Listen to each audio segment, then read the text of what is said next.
அது வானதி அக்கா எப்படித்தான் சட்டமன்றத்தில் அந்த குரூப் எல்லாம் சமாளிக்கிறாங்களோ. இன்னைக்கு வானதி அக்காவை சமாளிக்க முடியலன்னு தமிழ்நாட்டினுடைய முதலமைச்சர் ஸ்டாலின் அவர்கள் கிளம்பி வந்திருக்காரு பதில் சொல்ற. பாருங்க, அவருடைய அப்பா என்ன கேட்டாரு? பாரதிய ஜனதா கட்சி எங்க இருக்குன்னு கலைஞர் ஐயா கேட்டார். பாரதிய ஜனதா கட்சி எங்க இருக்கு, இங்க இருக்கா, அங்க இருக்கான்.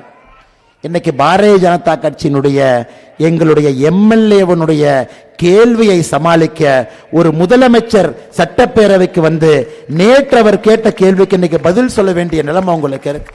அதாங்க பாரதிய ஜனதா கட்சி. இதுவரை தமிழகத்தினுடைய அரசியல்ல யாரும் செய்யாத ஒரு பொதுக்கூட்டத்தை நாங்கள் செய்வோம். யோசிக்கிறக்கே ஒரு தைரியம் வேணும், செயல்படுத்துவது இரண்டாவது தைரியம். அதுபோல் யோசித்து மாதாப்பூர்ல பல்லடத்தில் 27ஆம் தேதி ஒரு பிரம்மாண்டமான மாநாட்டிற்கு தயாராகி கொண்டிருக்கக்கூடிய இவருடைய தலைமையில மிகப்பெரிய 4500க்கு மேல நம்முடைய தலைவர்கள் தொண்டர்கள் பணி செய்கின்றார்கள். புதிய இந்தியாவிற்கு என்னுடைய கனவுக்கும் திமுக ஆட்சிக்கும் எந்த சம்பந்தம் இல்லைன்னா நான் உங்களோட வர்றேன். பெண்கள் கை குழந்தையோடு, அண்ணா இந்த குழந்தை வளரும் பொழுது ஒரு வளர்ந்த நாட்டிலே இருக்க வேண்டும், அதற்காக நான் உங்க பின்னாடி வர்றவங்க, அந்த கட்சி பின்னாடி. தாய்மார்கள் கண் முன்னாடி நடக்கிற அநியாயத்தை என்னால பார்க்க முடியல தம்பி. ரோட்ல நடந்து போனா கஞ்சா விற்கிறாங்க, அங்கு நடந்து போனா டாஸ்மார்க்ல மக்கள் குடிச்சுக்கிட்டு நிக்கிறாங்க. இதெல்லாம் மாத்தணும் தம்பி. சகோதரிகள், தாய்மார்கள், வயதானவர்கள் அவங்க பின்னாடி நிக்கிறாங்க. இளைஞர் பெருமக்கள் பட்டாளமாக, அண்ணா அக்கா படிச்சதுக்கு வேலை இல்லை, செய்யற வேலைக்கு காசு பத்தல, மோடி ஐயாவுடைய ஆட்சி தமிழ்நாட்டிலே வரணும், திரும்ப மோடி ஐயா அதற்கு டெல்லியில வரணும், நானும் உங்க கூட வர்றேன். இப்படிப்பட்ட ஒரு பெரிய படையாக, மக்கள் சேனையாக அணிவகுத்து நின்று கொண்டிருக்கின்றார். வளர்ச்சியே இல்லாம வானத்தேக்க ரொம்ப அருமையா சொன்னாங்க. பொய்யா பேசி பேசி ஒரு பட்ஜெட், பொய் பேசுறதுக்கு எதுக்கு பட்ஜெட்? ஒரு படத்துல பாத்தீங்கன்னா இந்த விவேக் பாத்தீங்கன்னா இந்த வெயிட் லிப்டர் மாதிரி பொம்மையை வச்சிருப்பார். அந்த பாட்டி வருவாங்க, நம்ம பாட்டி, தூ இதைத்தான் நீ வெயிட் லிஃப்ட் பண்ணியான்னு. இன்னைக்கு மக்கள் கேட்கிறாங்க, இதுக்கு தான் நீ பட்ஜெட் போட்டையான்? மத்திய அரசனுடைய திட்டத்திற்கெல்லாம் ஒரு பெயர் வைப்பதற்காக ஒரு பட்ஜெட் பாருங்க. அது எப்படித்தான் நம்முடைய 4 எம்எல்ஏக்கள் உள்ள இருந்து அவங்களுக்கு காது இருக்கல, எவ்வளவு நேரம் கேட்பாங்க. அவர்கள் பொங்கி எழுந்து பதில் சொல்லிட்டு வந்திருக்கிறாங்க. அதுக்கு மறுபடியும் இன்னைக்கு போய் சொல்றாங்க. கோயம்புத்தூரிலே கலைஞர் நூலகம் பைசா சொல்ல, அதைத்தான் கேள்வி கேட்டு முதலமைச்சர் வந்து ரொம்ப தெளிவா சொல்லிட்டார். 2026 அவருக்கு தெரியாது நடக்க போறது இல்லையா, 26 சொல்லி வச்சிருவோம், 25 வந்ததுக்கு அப்புறம் இன்னொரு விஷயத்தை சொல்லுவான். ஐயா, நீங்க இந்த நிதிநிலை அறிக்கையை சரியா படிச்சு பார்த்தீங்கன்னா கோயம்புத்தூருடைய வளர்ச்சிக்கு எதுவும் இல்லை. ஒரு திட்டத்திற்கு கூட எந்தவித பணமும் உருவாக்கல. அதெல்லாம் தாண்டி கோயம்புத்தூர் சர்வதேச விமான நிலையத்துக்கு நிலத்தை எடுத்துக்கிட்டே இருக்கிறாங்க. 2017 இருந்து 7 வருஷமாக நிலம் எடுக்கிறாங்க. போன ஆண்டு நிலங்களை கையகப்படுத்துவதற்காக 136 கோடி ரூபாய் கொடுத்து 64 கோடி ரூபாய் செலவு பண்ணியிருக்காங்க. இவ்வளவு பெரிய ஒரு நகரத்திற்கு இன்டர்நேஷனல் கனெக்ஷன் இல்லை என்பது வெட்க கேடுங்கய்யா. சகோதர சகோதரிகளே, 226வது தொகுதியாக நம்முடைய கோயம்புத்தூர்ல சிங்காநல்லூர் சட்டப்பேரவை தொகுதியில என் மண் என் மக்கள் யாத்திரை நடந்து கொண்டிருக்கிறது. கோயம்புத்தூர்ல மற்ற தொகுதியில யாத்திரை நடந்த பொழுது சிங்காநல்லூருக்கு மட்டும் யாத்திரை அன்னைக்கு நடக்கலைங்க ஐயா. காரணம், மத்திய அமைச்சர் வருவதற்காக சில தொகுதிகளை நம்முடைய கட்சி முடிவு செய்து வைத்திருந்தார். இந்த தொகுதிக்கு மத்திய அமைச்சர் வர வேண்டிய தொகுதியாக இருந்தது சிங்காநல்லூர். அன்னைக்கு வர இருக்கின்ற மத்திய அமைச்சர் அவர்களால் வர இயலவில்லை என்பதற்காக அன்னைக்கு யாத்திரை ஒத்தி வைக்கப்பட்டு இன்னைக்கு நம்முடைய ஐயா ராஜீவ் சந்திரசேகர் அவர்களுடைய நேரத்தை எடுத்து அவரை அழைத்து வந்து நம்முடைய தலைவர்கள் எல்லாம் சாட்சியாக இருந்து 226வது தொகுதியாக சிங்காநல்லூர் தொகுதியிலே என் மண் என் மக்கள் யாத்திரை மிக வெற்றிகரமாக சிறப்பாக நடந்து முடிந்திருக்கிறது. அதற்கு உங்களுக்கெல்லாம் ஒரு பெரிய நன்றியும் வாழ்த்துக்களையும் தெரிவித்தாக வேண்டும். காரணம், இந்த யாத்திரை மேடையில் இருக்கக்கூடிய எனக்கு முன்பு பேசின தலைவர்கள் எல்லாம் சொன்னாங்க, இது ஏதோ அண்ணாமலை அவர்கள் யாத்திரை அல்லது யாத்திரையிலே சில 100 பேர் ஆரம்பத்திலிருந்து கடைசி வரைக்கும் வந்திருக்காங்க அவர்களுக்கான யாத்திரை. அப்படி இல்லைங்க ஐயா. இங்க இருக்கக்கூடிய தலைவர்கள் எல்லாம் அவங்களுக்கு எப்பொழுதெல்லாம் நேரம் கிடைக்குதோ இந்த யாத்திரையில் இருந்தாங்க. மிக முக்கியமாக இந்த யாத்திரை மக்கள் யாத்திரை, உங்களுக்காக நடத்தப்படுகின்ற யாத்திரை. உங்களுடைய நேரத்தை எல்லாம் ஒதுக்கி வைத்து இந்த யாத்திரையில முதல் தொகுதியாக ராமேஸ்வரத்திலிருந்து இன்னைக்கு 226வது தொகுதியாக சிங்காநல்லூர் வரை மக்கள் இதிலே பங்கேற்று ஆர்வமாக எழுச்சியாக நாங்கள் வாழக்கூடிய எங்களுடைய சொந்த மண்ணை மாற்றக்கூடிய சக்தி இந்த யாத்திரைக்கு இருக்கு. இந்த யாத்திரை ஆரம்பிக்கும் பொழுது நம்முடைய கட்சி அலுவலகத்தில் தலைவர்கள் ரொம்ப யோசனை பண்ணாங்க, என் மண் என் மக்கள் என்பது சரியான வார்த்தையா, எம் மண் எம் மக்கள் என்பது சரியான வார்த்தையா? என் என்கின்ற வார்த்தை இருக்க வேண்டியமா இல்ல எம் என்கின்ற வார்த்தை இருக்கணுமா? எம்முடைய மக்கள் அப்படி. அப்பொழுது நம்முடைய தலைவர்கள் எல்லாம் முடிவு செய்தார்கள், ஒரு மனிதரும் நம்முடைய தமிழ்நாட்டில் சகோதர சகோதரிகள் என்னுடைய மண் என்னுடைய மக்கள் என்று எப்ப பேச ஆரம்பிக்கின்றார்களோ அன்னைக்கு மாற்றம் வரும் என்பதற்காகத்தான் பாரதிய ஜனதா கட்சி இந்த யாத்திரைக்கு என் மண் என் மக்கள் என்கின்ற பெயரை நம்முடைய தலைவர்கள் எல்லாம் கட்சி அலுவலகத்தில் அந்த பெயர் வச்சாங்க. இன்னைக்கு பெரிய சந்தோஷம். 226 தொகுதிகளை தாண்டி நிற்கும் பொழுது என் மண் என் மக்கள் என்கின்ற பெயருக்கு அடையாளமாக ஒரு மனிதரும் இது என்னுடைய யாத்திரை, என்னுடைய மண்ணை காக்கக்கூடிய யாத்திரை, என்னுடைய வருங்கால சந்ததியை காக்கக்கூடிய யாத்திரை, நல்ல ஒரு அரசியலை இந்த மண்ணிலே விதைத்துக் கொண்டிருக்கக்கூடிய யாத்திரை என்று உங்கள் யாத்திரையாக நீங்கள் கொண்டாடி கொண்டிருக்கின்றீர்கள், பங்கெடுத்துக் கொண்டிருக்கின்றீர்கள். அதனால் உங்களுக்கு எல்லாம் இந்த நேரத்தில் ஒரு பெரிய வணக்கத்தையும் நன்றியும் தெரிவித்தாக வேண்டும். அதுவும் கோயம்புத்தூர் மாநகரத்தை பொறுத்தவரை அரசியலை எப்பொழுதும் குறுகிய கண்ணோட்டத்தோடு பார்க்காம ஒரு பெரிய கண்ணோட்டத்தோடு பார்க்கக்கூடிய ஒரு பெரிய ஒரு விஷயம் அந்த கோயம்புத்தூர் மக்களுக்கு இருக்குங்க ஐயா. காரணம், கோயம்புத்தூர் மக்களுக்கு நன்றாக தெரியும், உலகத்தில் எங்கே ஒரு பிரச்சனை நடந்தாலும் கூட அது கோயம்புத்தூரை பாதிக்கும் என்பதை முழுமையாக உணர்ந்திருக்கிறேன். கோயம்புத்தூரில் 1998 பிப்ரவரி 14 என்பதை நீங்க எப்பொழுதும் மறக்க போறதில்லை. காரணம், அந்த வெடிகுண்டு இங்கே வந்தது, மக்கள் கொல்லப்பட்டார்கள், 60 பேருக்கு மேல, 250 பேருக்கு மேல காயமடைஞ்சாங்க. கோயம்புத்தூர் 20 வருஷம் போயிருக்குன்னா அந்த குற்றத்திற்கு சம்பந்தப்பட்டவர்கள் தமிழ்நாடு மட்டும் இல்லைங்க, தமிழ்நாடை தாண்டி எல்லாம் இருக்கிறாங்க. இன்னைக்கு கோயம்புத்தூர்ல இத்தனை சிறு குறு நிறுவனங்கள் இருக்கு. வானதி அக்கா பேசினாங்க, முத்ரா கடன்ல தமிழகத்தில் அதிகமாக பயன்பெற்ற ஒரு மாவட்டம் கோயம்புத்தூர். சிறு குறு தொழிலாளர்களுக்கு மத்திய அரசு அதிகமாக ஊக்கப்படுத்தியிருக்கக்கூடிய மாவட்டம் கோயம்புத்தூர். அப்ப கோயம்புத்தூர்ல இருக்கக்கூடிய மக்கள் உங்களுடைய ஆர்டர் உலகம் முழுசா போகுது.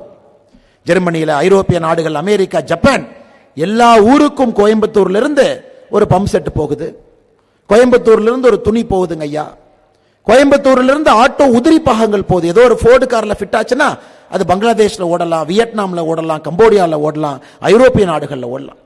அதனால கோயம்புத்தூர் மக்களுக்கு மிக தெளிவாக தெரியும், அரசியல் என்பது உலகத்திலே ஆரம்பித்து உள்ளூர் வரை தாக்கம் இருக்கும். அப்படிப்பட்ட அரசியலுக்கு கோயம்புத்தூர் மக்கள் எப்பொழுதும் கூட அந்த சூழ்நிலையை பார்த்து எப்படி அரசியல் மாறுகிறது என்பதை பார்த்து ஒரு கட்சி ஆதரிப்பாங்க. அது கோயம்புத்தூர் மண்ணினுடைய சிறப்பு. ஆனா இன்னைக்கு உலகத்திலிருந்து உள்ளூர் வரைக்கும் நீங்க பாத்தீங்கன்னா நமக்கு எவ்வளவு பெரிய தாக்கம் கோயம்புத்தூர் மண்ணிலே இருந்தாலும் 10 ஆண்டுகளாக கோயம்புத்தூர் மக்கள் நன்றாக இருக்கின்றார்கள். எந்த பிரச்சனையும் நமக்கு இல்லை என்றால் அதற்கு காரணமாக இருக்கக்கூடிய ஒரே ஒரு மனிதர் பாரத பிரதமர் நரேந்திர மோடி அவர்கள். 10 ஆண்டு கால ஆட்சி எல்லாம் நீங்க திரும்பி பாருங்க. கோயம்புத்தூர் சாதாரண ஊர் இல்லைங்க. அந்த ஒரே மாவட்டத்தில் மட்டுமே 250ற்கு மேற்பட்ட கல்லூரிகள். அதனால்தான் கல்லூரிகளுடைய நகரம் என்று கோயம்புத்தூரை சொல்றோம். படித்தவர்கள், பண்பானவர்கள், ரொம்ப நாகரிகமான மக்கள், எப்பொழுதும் கூட அரசியலை தொலைநோக்கு பார்வையோடு பார்த்து வாக்களிக்கக்கூடியவர்கள். அதனால்தான் எங்களுக்கு எல்லாம் பெரிய நம்பிக்கை இருக்கு. தமிழகத்தினுடைய முதல் தாமரை 2024 கோயம்புத்தூரிலே மலரும் என்பதில் உறுதியாக இருக்கின்றோம். என் மண் என் மக்கள் யாத்திரையினுடைய நிறைவு விழா கூட நீங்க பாருங்க, கோயம்புத்தூர் பாராளுமன்றத்திற்கு உட்பட்ட பல்லடம் சட்டப்பேரவை தொகுதியில் 27ஆம் தேதி நடக்க இருக்கு. அதனால எங்களுக்கு நிச்சயமா நம்பிக்கை இருக்கு. 27ஆம் தேதி அண்ணன் AP முருகானந்தம் அவர்கள் சொன்னாங்க 15 லட்சம் பேர். இதுவரைக்கும் தமிழ்நாட்டில் எந்த அரசியல் கட்சியும் இதுபோல் ஒரு நிகழ்வை நடத்தியதில்லை. அதையெல்லாம் தாண்டி இன்னொரு வார்த்தையை சொல்ல வேண்டும் என்றால், எப்படி இந்த யாத்திரை மக்கள் யாத்திரையாக, சாதாரண மக்கள் பங்கெடுக்கக்கூடிய யாத்திரையாக மாறி இருக்கிறதோ, பிப்ரவரி 27ஆம் தேதி 12 மணிக்கு நீங்க எல்லாம் மாதாப்பூர் பல்லடம் பக்கத்தில் வரும் பொழுது உங்கள் குழந்தைகளை அழைத்து எதிர்கால இந்தியாவிற்கு பாரத பிரதமர் என்ன பேசுறாங்கன்னு ஒரு திருவிழாவை போல நீங்க கூட்டிட்டு வரணும். வீட்டில் அப்பா அம்மா இருக்கிறாங்க, பெரியவங்க இருக்கிறாங்க, கூட்டிட்டு வரணும். அப்பா அம்மா, பெரியவங்க, சொந்தக்காரங்க எல்லாம் ஒரு விசேஷத்துக்கு, ஒரு திருவிழாவுக்கு, உங்க குலதெய்வம் கோயிலுக்கு, ஒரு கோயிலுக்கு போய் எப்படி சாமி கும்பிடுவீங்களோ, எப்படி மகிழ்ச்சியாக குதூகலமாக செல்வீர்களோ, அதுபோல் உங்களுடைய உறவினர் எல்லாம் அழைத்து இந்த யாத்திரையில பங்கெடுக்க வேண்டும். யாத்திரையினுடைய நிறைவு ரொம்ப சந்தோஷங்க ஐயா. பிரதமர் அவர்கள் வரப்போறாங்க. தமிழகத்தில் பிரதமர் அவர்கள் 2021க்கு பிறகு பேச போகின்ற முதல் அரசியல் பேச்சு அந்த மேடையில் இருக்கும். அதுவும் சந்தோஷம். அதையெல்லாம் தாண்டி கண்ணில் தெரியுங்க ஐயா, நமக்கு எல்லாம் தெரியுது, நம்மால் உணர முடிகிறது. அதை வார்த்தைகளால் சொல்ல முடியாதுங்க ஐயா, சில டைம் எழுத முடியாது, ஆனால் உணர முடியும். ஓ, தமிழக அரசியல் மாற ஆரம்பிச்சிருச்சுங்க ஐயா. அந்த மாற்றத்தில் நின்று கொண்டிருக்கின்றோம். 1967 ஒரு மாற்றம். தேசிய கட்சி காங்கிரஸ் அகற்றப்பட்டு ஒரு திராவிட கட்சி திமுக ஆட்சிக்கு வந்தாங்க. இன்னைக்கு 2024 அந்த மாற்றம் நம்மகிட்ட தெரியுதுங்க ஐயா. அந்த உணர்வு நமக்கு தெரியுது. நம்ம எல்லோரும் கூட நம்மை சுற்றி உணர முடியும். ஓ, மறுபடியும் தேசிய கட்சி பாரதிய ஜனதா கட்சி தமிழகத்திற்குள்ள 2024 40க்கும் 40க்கும் வென்று டெல்லியிலே ஆட்சியில் அமர்ந்தாலும் கூட 2026க்கான முதல் தாக்கம் 2024 மிக முக்கியமாக தமிழக மண்ணிலே வரும் என்பதை இந்த யாத்திரையினுடைய கடைசி நிறைவு நாள் 27ஆம் தேதி பிப்ரவரி உணர்த்துங்கய்யா. அதனால் உங்களுக்கு எல்லாம் எங்களுடைய அன்பான வேண்டுகோள், நீங்க உங்களுடைய குடும்ப விழாவாக, ஒரு கல்யாணத்துக்கு, ஒரு திருவிழாவுக்கு, ஒரு கோயிலுக்கு எப்படி போவீங்களோ, குழந்தைகளை, பெரியோர்களை, தாய்மார்களை எல்லோரையும் அழைச்சிக்கிட்டு உங்களுடைய விழாவாக நீங்கள் வர வேண்டும். கட்சி பாருங்க, 1200 ஏக்கர், 530 ஏக்கர்ல பார்க்கிங் வசதியும் மாநாட்டு பந்தலும், எங்கேயும் கூட ஒரு நெரிசல் இருக்கக்கூடாது. பாதுகாப்பாக பெண்கள் வந்து யாத்திரையிலே பங்கேற்றுவிட்டு பிரதமருடைய உரையை கேட்டுவிட்டு பாதுகாப்பா வெளியே போகணும். குழந்தைகள் வர்றாங்க, அவ்வளவு வெயிலாக என்னவாக இருந்தாலும் கூட தண்ணீரிலிருந்து உணவிலிருந்து வரக்கூடிய அனைவரும் கூட எந்த ஒரு மன கஷ்டமும் இல்லாமல் இந்த யாத்திரையில பங்கெடுக்க வேண்டும் என்பதற்காக கிட்டத்தட்ட 4500 பேர் பாரதிய ஜனதா கட்சியினுடைய தலைவர்கள், தொண்டர்கள் அங்கே பணி செய்து கொண்டிருக்கின்றார்கள். 4500 பேர். அதனால் சகோதர சகோதரிகளை, 27ஆம் தேதி இந்த மாற்றத்திற்கான அந்த அற்புதமான மாநாட்டிற்கு நீங்க வரணும். பாரத பிரதமர் அவர்களுக்கு உங்களுடைய அன்பும் ஆசீர்வாதம் கொடுப்பதற்கு நீங்கள் வர வேண்டும் என்கின்ற மற்றும் ஒரு வேண்டுகோளை உங்கள் முன்னால் வைக்கின்றேன். பெரிய மகிழ்ச்சி என்னன்னாங்க ஐயா, முருகன் ஐயாவை பற்றி எங்களுக்கு ஒரு பெரிய மகிழ்ச்சி, நம்ம அனைவருக்கும் மகிழ்ச்சி. ஏன்னா அரசியல் ஐயா, உண்மையான ஜனநாயகம் என்னன்னா, ஒரு சாதாரண மனிதன் ஒரு உயர் பதவிக்கு வந்தால் ஜனநாயகத்திற்கு ஒரு மரியாதை, ஒரு அழகு. மனிதனுக்கு எந்தவித பாரபட்சமும் இல்லாமல் ஒரு கட்சியில எல்லா பொறுப்புக்கும் அந்த கட்சி கொண்டு வந்தால் அந்த கட்சிக்கு ஒரு அழகு. இன்னைக்கு கோனூர்ல ஒரு விவசாய குடும்பத்தில் தந்தை தாய் இருவரும் விவசாய வேலை இன்னைக்கும் செஞ்சுக்கிட்டு இருப்பாங்க. இப்ப கோனூருக்கு போனீங்கன்னா இன்னைக்கும் முருகன் ஐயாவுடைய தோட்டத்தில் வீட்டில் அவங்க வேலை செஞ்சுட்டு இருப்பாங்க, அப்பாவும் அம்மா. அந்த குடும்பத்திலே பிறந்து நீங்க பாருங்க, தமிழ்நாட்டில் எந்த அரசியல் கட்சியும் இது போல் செய்யாதுங்க ஐயா. மாநில தலைவராக, SC/ST கமிஷனுடைய வைஸ் சேர்மனாக, அதன் பிறகு பாராளுமன்ற உறுப்பினராக, அதன் பிறகு மத்திய அமைச்சராக, அதன் பிறகு மற்றும் ஒரு முறை பாராளுமன்ற உறுப்பினராக. அதுவும் பாருங்க, இன்னைக்கு இருக்கக்கூடிய அமைச்சர்கள்ல 2 அமைச்சர்களுக்கு மட்டும்தான் அந்த பாராளுமன்ற உறுப்பினர் ராஜ்யசபா அதை 2வது முறையாக நீடிச்சிருக்கிறாங்க. பாருங்க, 2 அமைச்சர்களுக்கு மட்டும்தான் திரும்ப அதை கொடுத்திருக்கிறாங்க. ஒருவர் நம்முடைய அமைச்சர் அஸ்வினி வைஷ்ணவ் அவர்கள், இன்னொருவர் நம்முடைய அண்ணன் முருகன் அவர்கள். இது என்ன ஐயா, ஒரு ஊக்கம் கொடுக்குது. இங்க எத்தனையோ இளைஞர்கள் சைட்ல நிப்பாங்க. ஒரு சின்ன குழந்தை இங்க இருக்கலாம். 2029 33% இடஒதுக்கீடு வந்து நடக்கக்கூடிய முதல் பாராளுமன்ற தேர்தல் 2029 வரும் பொழுது எங்க இருக்கவங்க யாரோ ஒருத்தர் MLA MP ஆகலாம். அதற்கு முன்னாடி MLA MP 2026 ஆகலாம். இங்க இருக்கக்கூடிய மாணவர்கள் யாராச்சும் இப்ப பார்த்துக்கிட்டு இருப்பாங்க, இந்த கட்சியிலே நானும் வரணும், நானும் தலைவரா வரணும், நானும் மக்களுக்கு சேவை பண்ண. இது போன்ற நிகழ்வு அவர்கள் எல்லோருக்கும் ஆக்கமும் ஊக்கமும் கொடுத்து கொண்டிருக்கிறது. ஓ, இந்த கட்சி அனைவரையும் மதிக்கும், எல்லோருக்கும் இந்த கட்சியிலே வாய்ப்பு இருக்கிறது என்பதை தொடர்ந்து பாரதிய ஜனதா கட்சி உணர்த்தி கொண்டிருக்கிறது. அதனால்தான் முருகன் ஐயாட்ட சொன்னோம், உங்களுடைய முதல் நிகழ்வு கொங்கு மண்டலத்தில் இருக்கணும், அதுவும் உங்களுடைய முதல் நிகழ்ச்சி கோயம்புத்தூர் மண்ணில் இருக்கணும். 20ஆம் தேதி நாடாளுமன்ற உறுப்பினராக தேர்ந்தெடுக்கப்பட்ட பிறகும் கூட 22ஆம் தேதி கோயம்புத்தூர்ல இந்த நிகழ்ச்சிக்கு தான் தன்னுடைய முதல் நிகழ்ச்சியாக வர வேண்டும் என்பதற்காக வந்திருக்கக்கூடிய அண்ணன் முருகன் அவர்களுக்கு உங்கள் அனைவரின் சார்பாக, பாரதிய ஜனதா கட்சியின் சார்பாக நம்முடைய மனமார்ந்த வாழ்த்துக்களை, நன்றிகளை தெரிவித்து அவருடைய பணி இன்னும் சிறக்கட்டும். ஒரு தனி மனிதராக மத்திய அரசுக்கும் மாநில அரசுக்கும் போராடி கொண்டிருக்கின்றார். எவ்வளவு போய் பேசுறாங்க பாரு. அது வானதி அக்கா எப்படித்தான் சட்டமன்றத்தில் இந்த குரூப் எல்லாம் சமாளிக்கிறாங்களோ. இன்னைக்கு வானதி அக்காவை சமாளிக்க முடியலன்னு தமிழ்நாட்டினுடைய முதலமைச்சர் ஸ்டாலின் அவர்கள் கிளம்பி வந்திருக்காரு பதில் சொல்ற. பாருங்க, அவருடைய அப்பா என்ன கேட்டாரு, பாரதிய ஜனதா கட்சி எங்க இருக்குன்னு கலைஞர் ஐயா கேட்டார். பாரதிய ஜனதா கட்சி எங்க இருக்கு, இங்க இருக்கா, அங்க இருக்கான். இன்னைக்கு பாரதிய ஜனதா கட்சியினுடைய எங்களுடைய MLA-வனுடைய கேள்வியை சமாளிக்க ஒரு முதலமைச்சர் சட்டப்பேரவைக்கு வந்து நேற்று அவர் கேட்ட கேள்விக்கு இன்னைக்கு பதில் சொல்ல வேண்டிய நிலைமை உங்களுக்கு இருக்கு. அதாங்க பாரதிய ஜனதா கட்சி. எம்எல்ஏ ஆபீஸ் திறக்கவே மாட்டாங்க. ஏதாச்சும் ஒரு பக்கம் எம்எல்ஏ ஆபீஸ் திறந்து பார்த்துருக்கிறீங்களா? இந்த பாத யாத்திரையில் நான் போகும்போது ஒரு 10-15 இடத்துல பேசியிருக்கேன். இந்த எம்எல்ஏ ஆபீஸ், எம்எல்ஏ வந்து 2 வருடம் ஆகிறது சில இடத்துல பேசியிருக்கிறாங்க. இங்க எம்எல்ஏ வந்ததே இல்லை, இந்த ஆபீஸ் எம்எல்ஏவே பார்த்ததில்லை, இந்த ஆபீஸ் திறந்த பிறகு பூட்டு தான் போட்டிருக்கேன். ஆனா இங்க ஒரு எம்எல்ஏ 234 எம்எல்ஏல ஒரு எம்எல்ஏ சொல்றாங்க, என்னங்க திறக்கிறது, என் ஆபீஸ் ஐஎஸ்ஓ வாங்கியிருக்கிறேன், எப்ப வேண்டுமானாலும் யாரு வேண்டாலும் வரலாம். இதாங்க ஐயா பாரதிய ஜனதா கட்சி. புதுமை எப்பொழுதுமே இருக்கும், எப்பொழுதுமே ஒரு படி முன்னாடி யோசிப்பாங்க, பழையதை ஏத்துக்கவே மாட்டாங்க, இன்னும் முன்னாடி செல்லலாமா, மக்கள் பணியை இன்னும் வேகப்படுத்தலாமா. ஐஎஸ்ஓங்கிறது என்னங்க ஐயா? குவாலிட்டி மேனேஜ்மெண்ட் சிஸ்டம், ஐஎஸ்ஓ 901 என்னங்க அது? நீங்க எம்எல்ஏ ஆபீஸ்க்கு ஒரு பெட்டிஷன் கொடுத்தீங்கன்னா இந்த நாளுக்குள்ள அந்த பெட்டிஷனுக்கு நாங்கள் நடவடிக்கை எடுப்போம் என்பதை உறுதி செய்வது ஐஎஸ்ஓ. மற்ற ஆபீஸ்ல பெட்டிஷனே வாங்க மாட்டாங்க ஐயா.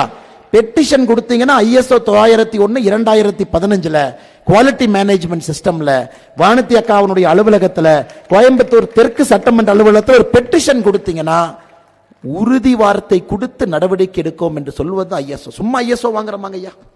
என்னைக்கு அது ஒரு இலக்கணமாக, மற்ற எம்எல்ஏக்கெல்லாம் இலக்கணமாக இன்னைக்கு நம்முடைய கோயம்புத்தூர் தெற்கு தொகுதியினுடைய எம்எல்ஏ அக்கா வானதி ஸ்ரீனிவாசன் அவர்கள் தமிழகத்தில், ஐயா ஒரு பானை சோறுக்கு ஒரு சோறு பதம் பாங்க, ஒரு சோறு எடுத்து பதம் பார்த்தா ஒரு பானை சோறுக்கு பதம்.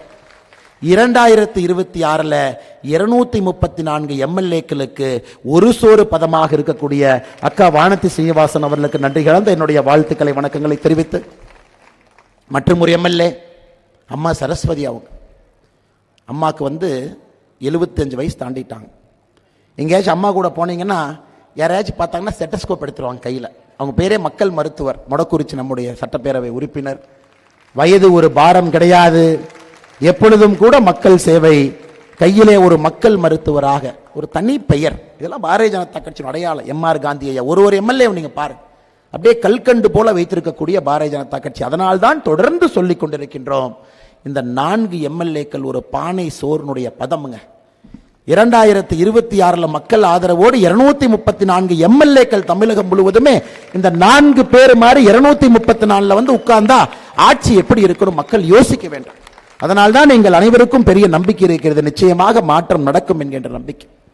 மேடையில் இருக்கக்கூடிய தலைவர்கள் எல்லோருக்கும் இந்த நேரத்தில் நான் நன்றி சொல்ல வேண்டிய கடமை கட்டாயம் எனக்கு இருக்குங்க ஐயா. பெருங்கோட்ட பொறுப்பாளராக சகோதரர் ஏபி முருகானந்தம் அவர்கள் இங்கே அமர்ந்து கொண்டிருக்கின்றார். ஐயா ஒரு பெரிய சவாலுங்க ஐயா. அதாவது ஆளும் கட்சி கிடையாது, அதிகாரப்பூர்வமாக எதிர்கட்சி கிடையாது, பாரதிய ஜனதா கட்சி 234 4 எம்எல்ஏக்கள் இருக்கிறோம்.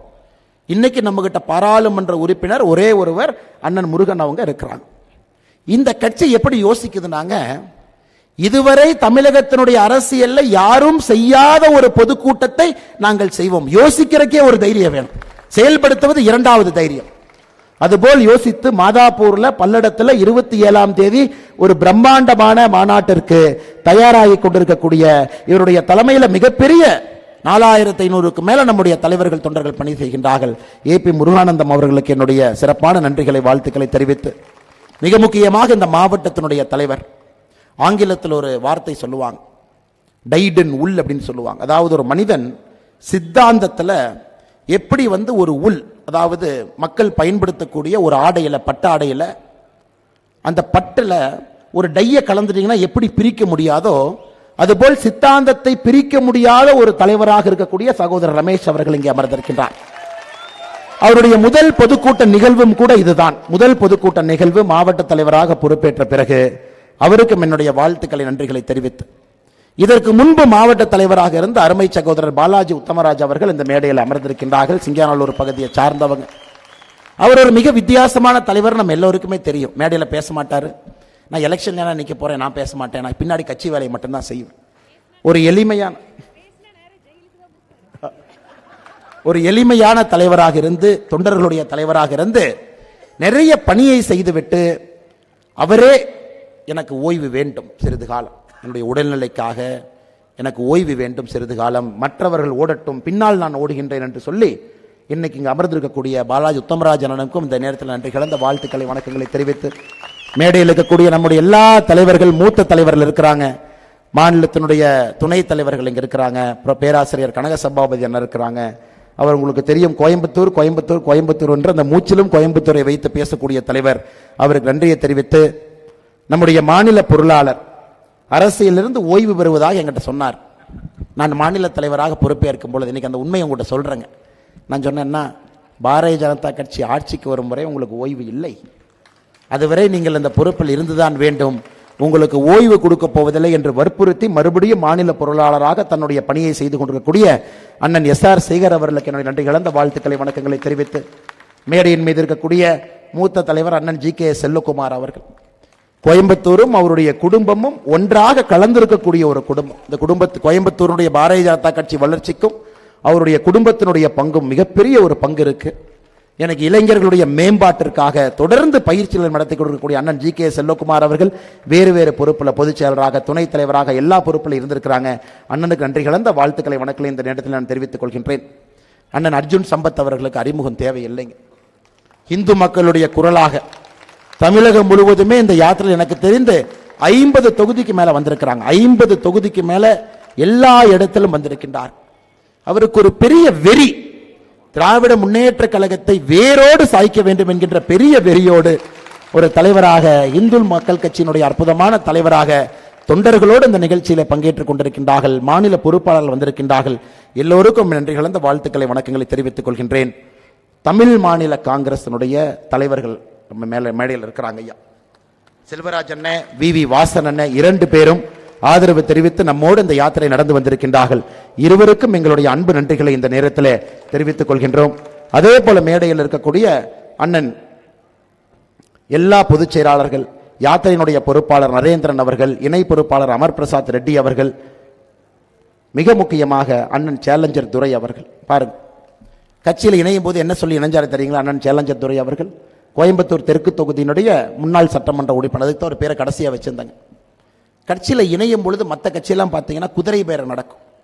நம்ம கட்சியில் இணைகிறீங்க, என்ன வேணும் என்ன வேணும் உங்களுக்கு அப்படின்னு. ஆனால் இவர் என்ன இணைஞ்சாருன்னா, எல்லா கட்சியும் பார்த்துட்டங்க, இது பாரதிய ஜனதா கட்சியினுடைய காலம் என்பது முழுமையாக உணர்ந்திருக்கின்றேன், அதில் என்னுடைய பங்களிப்பும் இங்கே இருக்க வேண்டும், எனக்கு எந்த பொறுப்பும் கொடுக்காதீங்க, எதுவும் வேண்டாம், பாரதிய ஜனதா கட்சியை ஆட்சியில் அமர்த்துவது மட்டுமே என்னுடைய ஒரே குறிக்கோளாக, அரசியலிருந்து ஓய்வு பெறுவதற்கு. உங்களுக்கு தெரியும், சில நாட்களுக்கு முன்பு உடல்நிலை சரியில்லாமல் இருந்த பொழுது ஓய்வெடுக்க வேண்டும் என்று நண்பர்கள் வற்புறுத்திய பொழுது கூட எனக்கு எதுவும் வேண்டாங்க என்று கட்சியினுடைய வளர்ச்சிக்காக ஒரு மனிதன் வந்திருக்கின்றார் என்றால் நிச்சயமாக சிறந்தார்ந்து அவளுக்கு நான் என்னுடைய வணக்கத்தை, வாழ்த்துக்களை, நன்றிகளை தெரிவித்துக் கொள்கின்றேன்.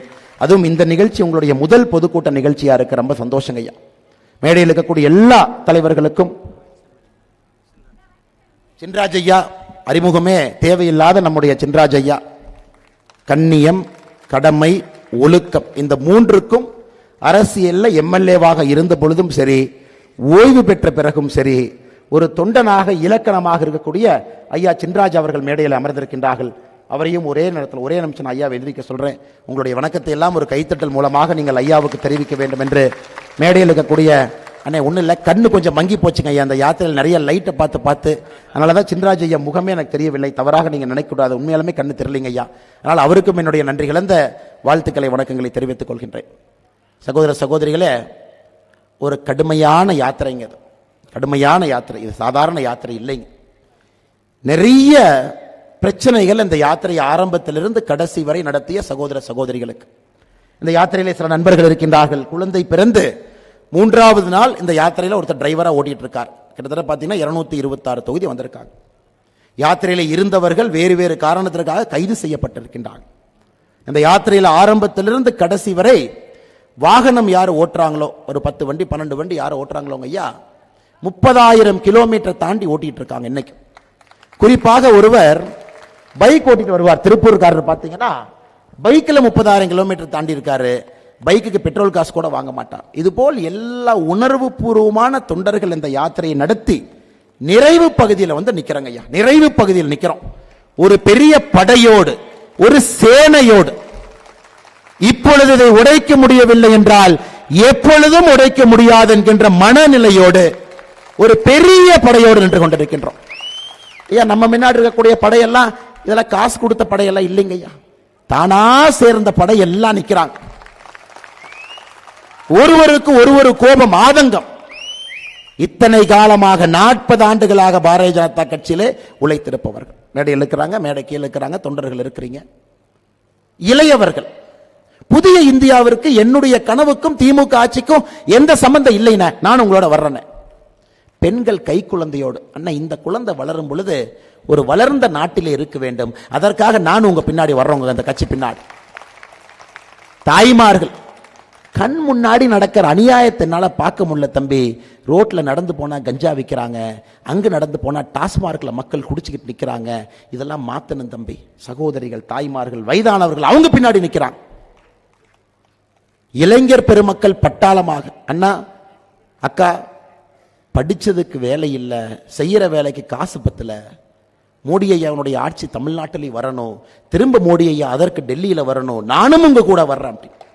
இப்படிப்பட்ட ஒரு பெரிய படையாக, மக்கள் சேனையாக அணிவகுத்து நின்று கொண்டிருக்கின்றார். அதனால தாங்க ஐயா உறுதியாக நாம் சொல்லிக் கொண்டிருக்கின்றோம், 2024 நம்முடைய காலம். இதை மோடி அவர்கள் ஹிந்தியில் அருமையா சொல்றாங்க. இது சரியான நேரம், இது நம்முடைய நேரம் அப்படிங்கிறார். 2024 தேர்தலில் மோடி அவர்கள் சொல்றாங்க, இது சஹி சமயக ஈ சமயகங்கிறார். இது சரியான நேரம், இந்த நேரம் நம்முடைய நேரம். இந்த வாய்ப்பை நாம் தவறவிடக்கூடாது சகோதர சகோதரிகள். இதை தவறவிட்டோம்னா ஒரு சரித்திர பிழையை நாம செய்யறோம். எனக்கு எல்லா கட்சிகளும் கங்கணம் கட்டி கொண்டு நிற்கிறாங்க. ஒரு கட்சி தலைவர் என்னை பார்த்து, அண்ணாமலை பாருங்க பூச்சாண்டி மாயாண்டி மாதிரி இருக்காரு அப்படிங்கிறார். தாடியெல்லாம் வளர்த்துக்கிட்டு அவரை பாருங்க பூச்சாண்டி மாயாண்டி மாதிரி எங்கேயோ சுத்திக்கிட்டு இருக்காரு. நான் இது இவங்கெல்லாம் சொல்றாங்கன்னா நான் பார்த்து பெருமைப்படுறேங்க. இன்னொரு தலைவர் சொல்றார், லேகிய விற்கிற மாதிரி ஊரெல்லாம் சுத்திக்கிட்டு இருக்காரு. நான் மரியாதைக்காக அந்த தலைவருடைய பேரெல்லாம் இங்க சொல்ல விரும்பலைங்க. லேகிய விற்கிற மாதிரி ஊரெல்லாம் சுத்துறார். ஐயா நமக்கு தெரியும், இந்த பூச்சாண்டிங்கிறது உங்களுக்கு தெரியும், திருநூறு பூசக்கூடிய ஆண்டி, அவர் தான் பூச்சாண்டி. மற்ற கட்சிகளை போல திருநூறை அழித்து விட்டு ஓட்டுக்காக செல்லக்கூடியவர்கள் பாரதிய ஜனதா கட்சி அல்ல. திருநூறு பூசிவிட்டு ஆண்டியாக, ஆண்டி கோலத்தோடு இந்த யாத்திரை நடத்தி கொண்டிருக்கின்றோம். அதற்காக நீங்கள் பூச்சாண்டி என்று சொன்னால் பெருமையாக அந்த பட்டத்தை எடுத்துக் கொள்கின்றோம். மாயாண்டி தென் தமிழக மக்களுடைய குல தெய்வம், காவல் தெய்வம். இன்னைக்கு தென் தமிழக மக்கள் மட்டுமல்ல, தமிழக மக்களுடைய குலதெய்வம், காவல் தெய்வமாக பாரத பிரதமர் நரேந்திர மோடி அவர்கள் இருக்கின்றார்கள். அந்த கட்சியினுடைய ஒரு தொண்டனாக மாயாண்டி என்று சொன்னால் அதையும் நாங்கள் எல்லாம் பெருமையா எடுத்துக்கிறோம். லேகிய விற்கிற மாதிரி ஊரெல்லாம் சுத்துறாங்க. ஆமாங்க, 27ஆம் தேதி பெரிய பாட்டில் லேகியம் விற்க போறோம். தமிழ்நாட்டிற்கு பிடித்திருக்கக்கூடிய பீடைக்கெல்லாம் அந்த லேகியம் தான் மருந்து. ஊழலாட்சிக்கு அன்னைக்கு 27ஆம் தேதி லேகிய மருந்து இருக்கு. குடும்ப ஆட்சிக்கு 27ஆம் தேதி லேகிய மருந்து இருக்குங்க. வளர்ச்சியே இல்லாம வானத்தேக்க ரொம்ப அருமையா சொன்னாங்க. பொய்யா பேசி பேசி ஒரு பட்ஜெட், பொய் பேசுறதுக்கு எதுக்கு பட்ஜெட்? ஒரு படத்துல பாத்தீங்கன்னா இந்த விவேக் பாத்தீங்கன்னா இந்த வெயிட் லிப்டர் மாதிரி பொம்மையை வச்சு வச்சிருப்பார். அந்த பாட்டி வருவாங்க, நம்ம பாட்டி, தூ இதைத்தான் நீ வெயிட் லிஃப்ட் பண்ணியான்னு. இன்னைக்கு மக்கள் கேட்கிறாங்க, இதுக்கு தான் நீ பட்ஜெட் போட்டையான்னு. மத்திய அரசினுடைய திட்டத்திற்கெல்லாம் ஒரு பெயர் வைப்பதற்காக ஒரு பட்ஜெட் பாருங்க. அது எப்படித்தான் நம்முடைய 4 எம்எல்ஏக்கள் உள்ளிருந்து அவங்களுக்கு காது இருக்கல, எவ்வளவு நேரம் கேட்பாங்க. அவர்கள் பொங்கி எழுந்து பதில் சொல்லிட்டு வந்திருக்கிறாங்க. அதுக்கு மறுபடியும் இன்னைக்கு போய் சொல்றாங்க. பிரதம மந்திரியினுடைய வீடு கட்டும் திட்டம், இவங்க வைக்கிற பெயர் கலைஞரின் கனவு இல்லம். பிரதமரின் கிராம சாலை திட்டம், இவர்கள் வைக்கிற பெயர் முதலமைச்சரின் கிராம சாலை திட்டம். ஜல்ஜீவன் திட்டம், இவர்கள் வைக்கிற பெயர் குழாய் மூலம் குடிநீர் திட்டம்.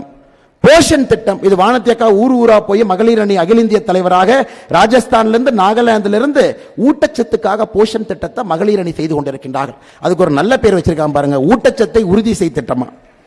சஹி நிவாஸ் நகரத்திலே பணி செய்யக்கூடிய நம்முடைய தாய்மார்கள், தோழிகளுக்காக விடுதிகளை மோடியை ஆரம்பிச்சிருக்கிறாங்க. தமிழ்நாட்டில் 20 விடுதிகள் நடத்தி கொண்டிருக்கின்றோம். மத்திய அரசு பேரு சஹி நிவாஸ். அதற்கு இந்த பட்ஜெட்ல பேர் வச்சிருக்கிறாங்க தோழி விடுதி. சமகிரக சிக்ஷாக்கு பேர் வச்சிருக்கிறாங்க பேராசிரியர் அன்பழகம் திட்டம். விஸ்வகர்மா நலத்திட்டம் 13,000 கோடி. கோயம்புத்தூர் நமக்கு தெரியும், நம்ம இருக்கக்கூடிய விஸ்வகர்மா சகோதர சகோதரிகள் மற்ற எல்லா சமுதாயம் 13 சமுதாயம், விஸ்வகர்மாலே வரக்கூடிய 5 சமுதாயத்திற்கும் 18 சமுதாயத்திற்கு இந்த திட்டம். அதுக்கு இப்ப பேர் வச்சிருக்கானுங்க கைவினைஞர் மேம்பாட்டு திட்டம். அமிர்த் திட்டத்திற்கு கலைஞர் நகர்ப்புற மேம்பாட்டு திட்டம். நகர்வன திட்டம், அதாவது பெரிய பெரிய சாலை எல்லாம் போச்சுனாங்க ஐயா, சென்டர்ல மர வைக்கக்கூடிய 10 சாலைகளுக்கு நடுவிலே மரம் வைக்கக்கூடிய திட்டத்தை கொண்டு வந்திருக்கோம், நகர்வள திட்டம். அதற்கு பேரு இது ஒண்ணு மட்டும் ஆங்கிலத்தில் வச்சுட்டாங்க, அர்பன் கிரீனிங் ப்ராஜெக்ட். பிரதம மந்திரியினுடைய உயர்கல்வி ஊக்க திட்டத்திற்கு இங்கே பெயர் 2500 கோடி ரூபாய் கல்வி கடன் திட்டம். எப்படிங்க ஏத்துக்க முடியும்? மத்திய அரசனுடைய திட்டங்களுக்கு அம்மா பிறந்த குழந்தைக்கு பேர் வைக்கிறத கூட சரியா சொல்லாங்க. ஒரு 3 மாசம் கழிச்சு பேரை மாத்தி வச்சா கூட ஒத்துக்கலாம். இந்த குழந்தை மனுஷனாய் நிக்குது, இதுக்கு பேர் வைக்கிறாங்க. இதெல்லாம் 2015 2014 அப்ப வந்த திட்டங்க. 10 ஆண்டுகளாக இருக்கக்கூடிய திட்டம். 4 கோடி வீடுகள் கட்டி முடித்த பிறகு பிரதமருடைய வீட்டு திட்டத்திற்கு பேர் வைக்கிறாங்க, கலைஞரின் கனவு உலக திட்டம். அதனால் வளர்ந்திருக்க குழந்தைய போய் பேர் மாத்தினா அந்த குழந்தை திரும்ப அடிக்காது. இன்னைக்கு அதைத்தான் தமிழக மக்கள் செய்து கொண்டிருக்கின்றார்கள். இந்த பட்ஜெட்டே ஒரு ஃப்ராட். அதுல இந்த பட்ஜெட்ல 2-3 விஷயத்தை ஒத்துக்கொண்டதற்கு நாங்கள் திராவிட முன்னேற்ற கழகத்துக்கு முதல்ல நன்றி சொல்றோம். சாராயம் மூலமாக வருமானம் எவ்வளவு வருதுன்னு குழம்பிக்கிட்டு இருந்தோம். ஒரு மேடையில் வானத்தி அக்கா 44,000 கோடிங்கிறாங்க, இன்னொரு மேடையில் முருகன்ஜி அவங்க 46,000 கோடிங்கிறாங்க, மேல இருக்கிற தலைவர்கள் 42,000 கோடிங்கிறாங்க. தமிழக மக்களுக்கு என்னதாயா சாராயம் மூலமா வருமானம் வருதுன்னு நிதியமைச்சர் கவலைப்படாதீர்கள். சாராயம் மூலமாக நமக்கு வந்திருக்கக்கூடிய வருமானம் 50,000 கோடி என்று இந்த பட்ஜெட்ல அறிவிச்சிருக்கிறான். ஆனா மக்களுக்கு இந்த உண்மையை சொன்னதுக்காக முதல்ல நாங்கள் நன்றியை தெரிவிச்சுக்கிறோம். 50,000 கோடி ரூபாய். இந்தியாவில் எந்த மாநிலத்திலும் கூட சாராயம் பெற்று 50,000 கோடி இல்லை. அதுக்கு யாரோ ரொம்ப நல்லா சொன்னாங்க, ரொம்ப ரமையா சொன்னாங்க. திராவிட மாடல் அரசுன்னு சொல்றீங்களே, இதற்கு ஒருத்தர் ரொம்ப ரமையா சொன்னார். அதாவது ஆமை புகுந்த வீடும் திமுக ஆளுகின்ற பகுதியும் உருப்பட்டதாக சரித்திரம் இல்லை. ஆமை புகுந்த வீடும் திமுக ஆளுகின்ற மாநிலமும் உருப்பட்டத சரித்திரம் இல்லை. எப்பொழுதெல்லாம் திமுக ஆட்சிக்கு வருதோ மக்கள் பார்த்தீங்கன்னா 10 வருஷம் வெளியே வைப்பாங்க. சாதாரணமா இல்லைங்க, 10 வருஷம். எம்ஜிஆர் ஐயா அவர்கள் அரசியலுக்கு வந்த பிறகு தொடர்ந்து வெளியே வச்சாங்க. அதன் பிறகு 2011 இருந்து 21 வரைக்கும் தொடர்ந்து வச்சாங்க. தமிழகத்தை பொறுத்தவரை நமக்கு தெரியும், மக்கள் எப்பாச்சும் ஏமாந்து ஒரு முறை திமுக ஓட்டு போட்டுட்டா அதன் பிறகு சுதாரித்து குறைந்தபட்சம் 10 ஆண்டுகள் உள்ளே விடக்கூடாது. ஆனா இன்னைக்கு வானத்தி அக்கா சொன்னது போல ஒரு மாற்றம் என்னன்னா, திமுக தொண்டன் தெளிவா இருக்கான், நான் என்னை விடவே மாட்டேன் சார் என் தலைவர் ஆட்சி அமைக்கிறேன். இதுதான் கடைசி முறை. திமுக தொண்டர்கள் தயாராக இருக்கின்றார்கள். 2024 நான் ஓட்டு போட மாட்டேன். ஐயா இன்னைக்கு ஒரு பத்திரிகையாளர் சர்வே அவங்க சொன்ன மாதிரி பாருங்க, இன்டர்நேஷனல் மேகசின்ல இருந்து நம்முடைய நிருபர்கள் எல்லாம் இன்னைக்கு வந்திருக்கிறான். எல்லோரும் இன்னைக்கு பாரதிய ஜனதா கட்சிக்கு ஆதரவு சதவீதத்தை போடுறாங்க. ஒரு பத்திரிகை 20%, ஒரு பத்திரிகை 24%, ஒரு பத்திரிகை 17%. பிரசாந்த் கிஷோர்கிட்ட போய் இன்டர்வியூ எடுக்கிறாங்க, எப்படியாச்சும் பிரசாந்த் கிஷோர் மாத்தி பேசுவாரான். அவரும் சொல்றாரு பாரதிய ஜனதா கட்சி வளர்ந்துருச்சுங்க, இரட்டை இலக்கில் இருக்குதுங்க, என்னங்க பேசுறீங்க? சகோதர சகோதரிகள், உங்களுக்கு ஒரு உண்மையை சொல்ல வேண்டும் என்றால், நம்முடைய சகோதரர் ரமேஷ் அவர்கள் சொன்னது போல நாம் 20% எல்லாம் எப்பவோ தாண்டிட்டோங்க. அதெல்லாம் வேல் யாத்திரை காலத்திலே தாண்டியாச்சு, அதெல்லாம் 2021 தாண்டியாச்சு. பலத்தை காட்டுவதற்கு நமக்கு வாய்ப்பு கிடைக்காம பல ஆண்டு காலமாக காத்திருந்தோம். இன்னைக்கு உங்களுடைய இத்தனை ஆண்டு காலத்தினுடைய உழைப்பினுடைய வெளிப்பாடு 2024 பாராளுமன்ற தேர்தலில் தெரியுங்க. 33% வாக்குகளை தாண்டி பாரதிய ஜனதா கட்சி தமிழகத்தில் இருக்கும். நீங்க குறிச்சு வச்சுக்கங்க, எழுதி வச்சு பத்திரிகை நண்பர்களுக்கு எழுதி வச்சு. தலைகீழாக நின்று தோப்பு கரணம் எதிர்க்கட்சிகள் போட்டாலும் கூட இது பாரதிய ஜனதா கட்சியினுடைய காலம் என்று மக்கள் முடிவு செய்திருக்கின்றார்கள். இன்னைக்கு நாம செய்ய வேண்டியது என்னங்க ஐயா? யாத்திரை வந்துருச்சு, தலைவர்கள் பேசினாங்க, நம்ம யாத்திரையிலிருந்து கிளம்பிட்டோம், நாம கட்சி வேலை செய்தோம். இது இன்னைக்கு நோக்கம் இல்லைங்க. இங்க இருக்கக்கூடிய நீங்கள் ஒருவருமே எவ்வளவு பலசாலின்னு உங்களுக்கு உணர்த்துவதற்காகத்தான் நாம் இங்கே அமர்ந்திருக்கின்றோம். உங்க ஒருவருடைய செல்போன் எடுத்து அந்த கான்டாக்ட் லிஸ்ட்டை பாருங்க ஐயா. குறைஞ்சபட்சம் உங்க செல்போன் கான்டாக்ட் லிஸ்ட்ல ஒரு 1000 பேர் இருப்பாங்க இல்லைங்களா? உங்களுக்கு காலையில் வாட்ஸ்அப் மெசேஜ் எடுத்து ஓப்பன் பண்ணாவே குட் மார்னிங் அப்படின்னு போடுறவங்களே ஒரு 300 பேர் இருப்பாங்க. நீங்க பிளாக் பண்ணவங்களே ஒரு 200 பேர் இருப்பாங்க. இவன் டெய்லி குட் மார்னிங் போடுறான், பிளாக் பண்றான். சகோதர சகோதரிகளே, உங்களிடம் நாங்கள் கேட்பது, உங்களுடைய கான்டாக்ட் லிஸ்டில் இருக்கக்கூடிய ஒருவரும் பாரதிய ஜனதா கட்சிக்கு வாக்களிக்க வைப்பது உங்களுடைய கடமை என்பதுதான் எங்களுடைய வேண்டுகோள். உங்களுக்கு இன்னும் 50-60 நாள் இருக்கு. நீங்க டெய்லி போன் பண்ண, திமுக காரங்களா இருந்தாலும் போன் பண்ண, டெய்லி 1 மணி நேரம், 1 நிமிஷம், அரை நிமிஷம், 30 நிமிஷம், எவ்வளவு நேரம் இருக்கோ பேசணும். நம்முடைய கட்சி, நம்முடைய திட்டங்களை பத்தி மட்டும் நீங்க சொல்லணும். 2024 எதற்கான ஒரு முக்கியமான தேர்தல் நீங்க சொல்லணும். நாங்கள் உங்களிடம் எதிர்பார்ப்பது, வேண்டுகோள் வைப்பது, உங்களுடைய தொலைபேசியில யாருடைய பதிவையும் பேரையும் நம்பரையும் பதிவு செஞ்சிருக்கிறீங்களோ அவர்களுடைய வாக்க பாரதிய ஜனதா கட்சிக்கு பெற்றுக் கொடுப்பது உங்களுடைய வேலை என்கின்ற வேண்டுகோளை உங்களுக்கு வைக்கிறோம். இன்னையிலிருந்து 60 நாள் நீங்க சொல்லணும், நீ ஓட்டு போடலினா டெய்லி போன் பண்ணுவேன், அதுக்காக ஓட்டு போடுன்னு நீங்க சொல்லணும். 2024 அந்த ஓட்டை வாங்கி கொடுக்க வேண்டியது உங்களுடைய கடமை. இங்க இருக்கிற நாம எல்லாரும் செஞ்சோம்னாங்க கோயம்புத்தூர் பாராளுமன்றத்தினுடைய வெற்றி உறுதிங்களா? கோயம்புத்தூர் பாராளுமன்றத்தினுடைய வெற்றி உறுதி, எந்த மாற்று கருத்தும் இல்லை. இது பாரதிய ஜனதா கட்சி இதற்கு முன்பு வெற்றி பெற்ற மண், நம்மை ஆதரித்த மண். என்னை கோயம்புத்தூர் மக்கள் நல்லா பார்த்துட்டாங்க. சமீபத்தில் தீபாவளி சமயத்தில் 2022 எல்லாம் பார்த்தாங்க. மனித குண்டு வெடிப்பு எவ்வளவு பெரிய ஆபத்து பார்த்தாங்க. என்ஐஏ நடவடிக்கை 14 பேர்த்த தாண்டி கைது பார்க்கறாங்க, 3 சார்ஜ் ஷீட் பார்க்கறாங்க, எல்லாத்தையும் பார்த்துக்கிட்டு இருக்காங்க. கோயம்புத்தூர் மக்கள் அமைதியாக பொறுத்து கொண்டிருக்கின்றார்கள். பாரதிய ஜனதா கட்சியினுடைய எம்பி வந்தா முதல் வேலையாக அந்த சகோதரனோ சகோதரியோ அமித்ஷாஜியை போய் பார்ப்பாங்க. என்ன கேட்பாங்க? சார் கோயம்புத்தூருக்கு என்ஐஏ போலீஸ் ஸ்டேஷன் கொடுங்கன்னு கேட்பாங்க. கோயம்புத்தூருக்கு என்ஐஏ போலீஸ் ஸ்டேஷன் வேணும். நம்முடைய சகோதர சகோதரி யார் எம்பியாக இருக்கிறாங்களோ முதல்ல என்ஐஏ போலீஸ் ஸ்டேஷனை கொண்டு வந்து கோயம்புத்தூர்ல வைப்பாங்க. அதுக்கு ஒரு 60 பேர் 75 பேர் ஸ்டாஃபை கொண்டு வந்து வைப்பாங்க. அதில் இன்டெலிஜென்ஸ் பிரிவருக்கும் நுண்ணறிவு பிரிவருக்கும் எல்லா பக்கம் சுத்துவாங்க. ஐயா, ஒரு முறை ஆபத்திலிருந்து கடவுள் நம்மளை காப்பாற்றிருக்கிறாங்க, மனுஷன் காப்பாற்றல, கடவுள். அந்த கோயிலுக்கு வெளியே இருக்கக்கூடிய ஸ்பீட் பிரேக்கர் கரெக்டா அந்த வண்டி அங்க ஏறணும் இறங்கணும், சூரசம்ஹார மூர்த்தி முருகன் அங்க இருக்கணும். முருகனும் இதற்காக காத்திருக்கணும். காலையில் 4 மணிக்கு வாங்கடா பார்த்துக்கலாம் கோயம்புத்தூருக்கு நீங்க எப்படி போறீங்க. அதனால் ஆண்டவன் நம்மை ஒரு முறை காப்பாற்றி நமக்கு ஒரு பெரிய வார்னிங் கொடுத்திருக்கார். இனி மனிதர்கள் நம்மை காப்பாற்ற வேண்டிய காலத்தில் நின்று கொண்டிருக்கின்றோம். இது நம்முடைய பாராளுமன்ற உறுப்பினர் கோயம்புத்தூரினுடைய பாதுகாப்புக்கு செய்யக்கூடிய முதல் வேலை. இரண்டாவதுங்க ஐயா, இன்னைக்கு பாருங்க கோயம்புத்தூரை பொறுத்த வரைக்கும் பட்ஜெட்ல வானதி அக்கா ஒரு 2 விஷயத்தை பேசினாங்க. அதாவது கோயம்புத்தூருக்கு மட்டும் எப்படி பட்ஜெட் போடுறாங்க நீங்க பாருங்க, ரொம்ப காமெடியா போட்டிருக்காங்க. நொய்யல் நதியை சுத்தம் செய்வதற்கு மத்திய அரசு ஒதுக்கி இருக்கக்கூடிய நிதி 990 கோடி. ஐயா, ஒரு நதி கோயம்புத்தூர் நகரத்துக்குள்ள வந்து வெளியே போற நதிக்கு 1000 கோடி ரூபாய்க்கு 10 கோடி கம்மியாக நம்ம நிதி ஒதுக்கி இருக்கோம், சுத்தப்படுத்தி திரும்ப நொய்யல் நதியை கொண்டு வரணும். ஆனா இந்த பட்ஜெட்ல திமுக அரசு சொல்லி இருக்கின்றார்கள், நொய்யல் நதியை சுத்தம் செய்ய அறிக்கை தயார் செய்வோம், பணம் கொடுப்பது நாம, அறிக்கை தயார் செய்யறது இவங்க. இப்படித்தாங்க கோயம்புத்தூர் சம்பந்தப்பட்ட எல்லா பட்ஜெட் இப்படித்தான். சென்னையிலே புதிய கழிவறைகள் மற்றும் அதை பராமரிக்க 430 கோடி கோயம்புத்தூருக்கு ரொம்ப அருமையா சொல்லியிருக்காங்க. இதே போன்ற ஒரு திட்டம் கோயம்புத்தூரிலும் செயல்படுத்துவோம். வடிவேல் சொல்ற மாதிரி ஜோப்பில் பணம் இல்லை, அப்ப இந்த திட்டமும் செயல்படுத்த மாட்டாங்க. கோயம்புத்தூரிலே பூஞ்சோலை திட்டம் செயல்படுத்துவோம், எத்தனை பைசான்னு சொல்லல. கோயம்புத்தூரிலே கலைஞர் நூலகம் பைசா சொல்ல, அதைத்தான் கேள்வி கேட்டு முதலமைச்சர் வந்து ரொம்ப தெளிவா சொல்லிட்டார். 2026 அவருக்கு தெரியாது நடக்க போறது இல்லையா, 26 சொல்லி வச்சிருவோம், 25 வந்ததுக்கு அப்புறம் இன்னொரு விஷயத்தை சொல்லுவான். ஐயா, நீங்க இந்த நிதிநிலை அறிக்கையை சரியா படிச்சு பார்த்தீங்கன்னா கோயம்புத்தூருடைய வளர்ச்சிக்கு எதுவும் இல்லை, ஒரு திட்டத்திற்கு கூட எந்தவித பணமும் உருவாக்கல. அதெல்லாம் தாண்டி கோயம்புத்தூர் சர்வதேச விமான நிலையத்துக்கு நிலத்தை எடுத்துக்கிட்டே இருக்கிறாங்க. 2017 இருந்து 7 வருஷமாக நிலம் எடுக்கிறாங்க. போன ஆண்டு நிலங்களை கையகப்படுத்துவதற்காக 136 கோடி ரூபாய் கொடுத்து 64 கோடி ரூபாய் செலவு பண்ணியிருக்காங்க. இவ்வளவு பெரிய ஒரு நகரத்திற்கு இன்டர்நேஷனல் கனெக்ஷன் இல்லை என்பது வெட்க கேடுங்க ஐயா, அது தவறு. ஒரு குளோபல் சிட்டிங்க ஐயா கோயம்புத்தூர், சாதாரண நகரம் இல்ல, குளோபல் சிட்டி. உலகத்தை இங்கிருந்து இயக்கக்கூடிய மனிதர்கள் கோவை நகரில் அமர்ந்திருக்கிறாங்க. மிடில் ஈஸ்டுக்கு, அமெரிக்காவுக்கு, யூரோப்புக்கு ஒரு கோல்ட் ஷேர் ஃபிளைட் இல்ல, அதற்கான எக்ஸ்பான்ஷன் நடக்கல. அப்படிங்கிறது கோயம்புத்தூர் மக்கள் ஏற்றுக்கொள்ளவே கூடாது. ஏன்னா எம்பி வீடு இங்க தான் இருக்குது, நம்ம பேசுறதை கேட்டிருக்காருன்னு தெரியலங்க ஐயா.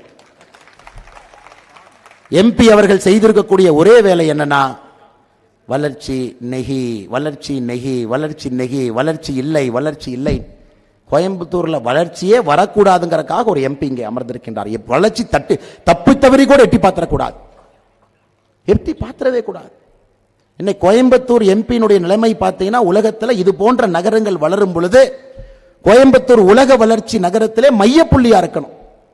ஆனா இங்க இருக்கக்கூடிய பாராளுமன்ற உறுப்பினர் வளர்ச்சிக்கு எதிரியாக இருப்பதனால கரூருக்கு கோயம்புத்தூருக்கும் 7500 கோடி ரூபாய்க்கு ஒரு நேஷனல் ஹைவே ப்ராஜெக்ட் எத்தனை நாளா கேட்டிருக்கிறோங்க ஐயா, 8 லேன் ப்ராஜெக்ட்.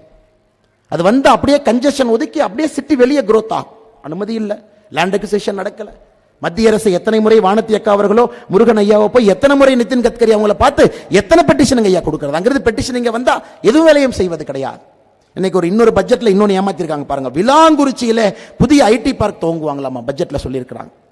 2020 பட்ஜெட்ல விலாங்குறிச்சி ஐடி பார்க் 2020லயே அறிவிச்சாங்க.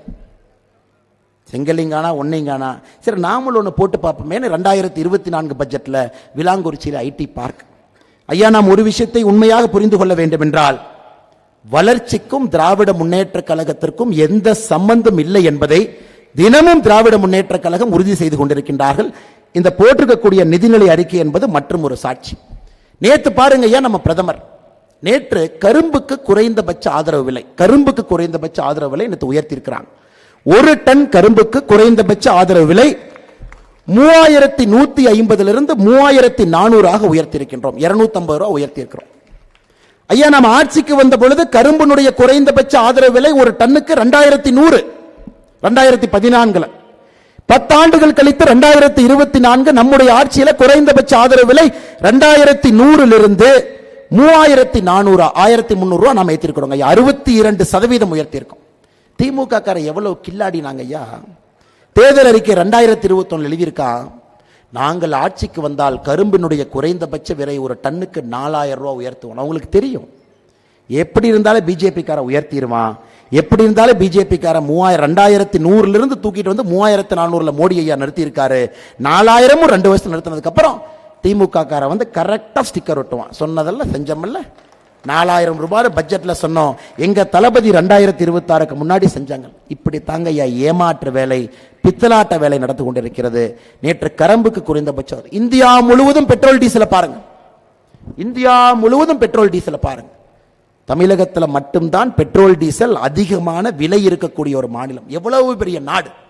மோடி ஐயா எவ்வளவு பட்ஜெட் போடுறாருங்க, சும்மா போடுறாருங்களாங்க.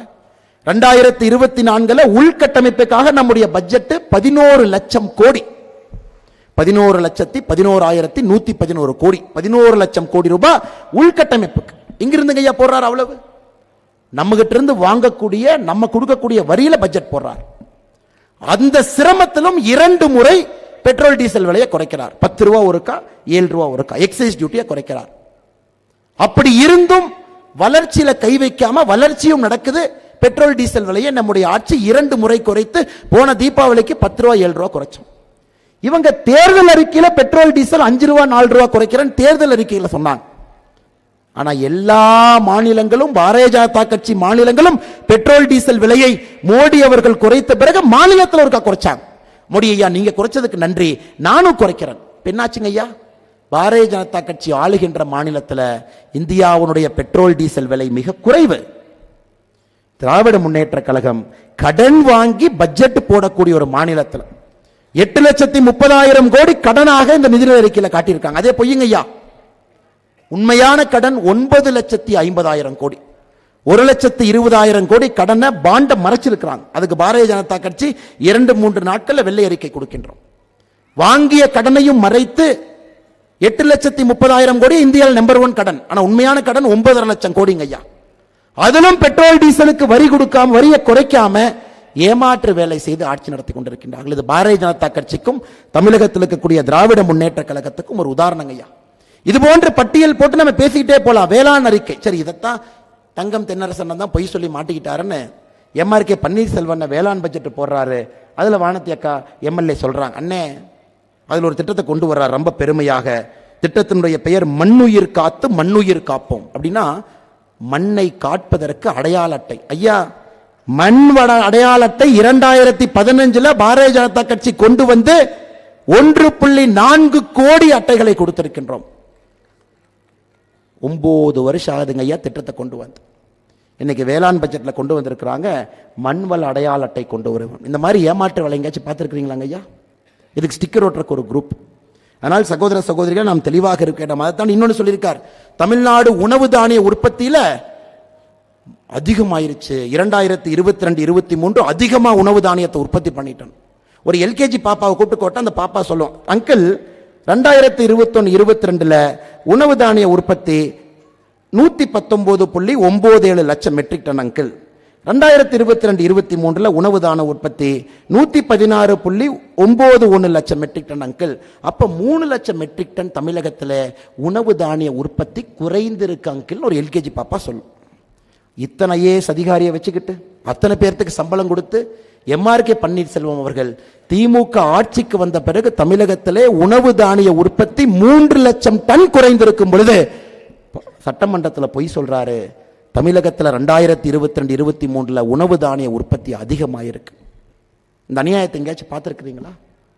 அதற்கு ஒத்து உதுவதற்கு அந்த கட்சியை சார்ந்த 2 டெலிவிஷன் சேனல் போய் திமுக நண்பர்கிட்ட போய் பட்ஜெட் எப்படி இருந்துச்சு, பட்ஜெட் சூப்பரா இருந்தது அப்படின்னு. இன்னும் ஒரு திமுக தொண்டர்கிட்ட போய் நீங்க பட்ஜெட் பத்தி என்ன நினைக்கிறீங்க, 10க்கு 10. இதையெல்லாம் இது போன்ற பொதுக்கூட்ட மேடைகள்ல நம்முடைய தலைவர்கள் பேசும் பொழுதுதான் நம்முடைய மக்களுக்கு தெரியுமோ இவ்வளவு ஏமாத்துறீங்களா. இதைத்தான் நம்முடைய பாரத பிரதமர் நரேந்திர மோடி அவர்கள் தொடர்ந்து சொல்லிக் கொண்டிருக்கின்றார்கள். வளர்ச்சி வளர்ச்சி வளர்ச்சி ஒரு பக்கம் ஐயா, இந்த பக்கம் கோபாலபுரத்தினுடைய வளர்ச்சி கோபாலபுரத்தினுடைய வளர்ச்சி கோபாலபுரத்தினுடைய வளர்ச்சி என்று திமுக ஒரு பக்கம். ஐயா தமிழகத்திலே வளர்ச்சி என்று என்ன சொல்றாங்களோ அது வீக்கம், அது வளர்ச்சி இல்லை, அது கட்டி. அதுவும் கோபாலபுரத்திற்கு வந்திருக்கக்கூடிய கட்டி நமக்கு வரலீங்க. அந்த கட்டி ஒரு நாள் நம்ம வெட்டி எடுக்கத்தான் போறோம், எங்கே தப்பிச்செல்லாம் போக முடியாது. இன்னைக்கு கோபாலபுரத்தில் நடக்கக்கூடிய வளர்ச்சியை வீக்கம் என்று சொல்லிக் கொண்டு ஒரு கும்பல். ஆனா இந்தியா முழுவதும் பட்டி தொட்டி எல்லாம் வளர்ச்சியை கொண்டு வந்து பாரதிய ஜனதா கட்சி நரேந்திர மோடி அவர்கள் ஒரு பக்கம். அதனால் சகோதர சகோதரிகளே, நேரம் 9:30 மணி ஆயிட்டு இருக்குதுங்க. இன்னும் நிறைய பேச வேண்டும். நம்முடைய தலைவர்கள் எல்லாம் சுருக்கமா பேசிட்டு அமர்ந்திருக்கின்றார். 27ஆம் தேதி நம்முடைய பிரதமர் நிகழ்வுக்கு ஒரு சரித்திர நிகழ்வாக அது இருக்கும். நீங்கள் அனைவரும் அங்கே வர வேண்டும். உங்களுடைய நிகழ்வு உங்க குடும்ப நிகழ்வு. உங்க குடும்பத்தினுடைய விசேஷம் எப்படி இருந்தா சொந்தக்காரங்களை கூட்டிக்கிட்டு பத்திரிகை அடிச்சு நீங்க கூப்பிடுவீங்களோ அது போன்று நீங்கள் வர வேண்டும் என்கின்ற அன்பான வேண்டுகோளை வைத்து மேடையில் இருக்கக்கூடிய எல்லா தலைவர்களுக்கும், குறிப்பாக இந்த மாவட்டத்தினுடைய தலைவர் சகோதரர் ரமேஷ் அவர்கள் உட்பட மேடையில் இருக்கக்கூடிய கோயம்புத்தூர் மாநகர மாவட்டத்தினுடைய எல்லா பொறுப்பாளர்கள், ஒன்றிய தலைவர்கள், ஒரே ஒரு விஷயத்தை மட்டும் சொல்லிக்கிறேங்க ஐயா. கோயம்புத்தூருடைய வெற்றியை நரேந்திர மோடி அவர்கள் உற்று கவனித்துக் கொண்டிருக்கின்றார். கோயம்புத்தூருடைய வெற்றி நமக்கு முக்கியம். இந்த மண் தேசிய மண். இங்கே அயோக்கியர்களுக்கு இடம் கிடையாது என்பதை 2024 கோயம்புத்தூர் மக்கள் நீங்கள் மறுபடியும் தேர்தல் களத்திலே உணர்த்தப் போகின்றீர்கள். அதுக்கு நம்முடைய சகோதர சகோதரிகள் கடுமையாக நீங்கள் உழைக்க வேண்டும் என்கின்ற அன்பான வேண்டுகோளை வைத்து வந்திருக்கக்கூடிய எல்லா சகோதர சகோதரிகளுக்கு நன்றி கலந்த வாழ்த்துக்களை வணக்கங்களை தெரிவித்து 27ஆம் தேதி பல்லடத்தில் உங்களை சந்திப்பதற்காக தயாராக இருக்கின்றோம். நீங்கள் வர வேண்டும் என்கின்ற அழைப்பை மறுபடியும் உங்களுக்கு வைத்தினுடைய உரையை முடித்துக் கொள்கின்றேன். நன்றி, வணக்கம். பாரத் மாதா கி, பாரத அன்னையின் புகழ்.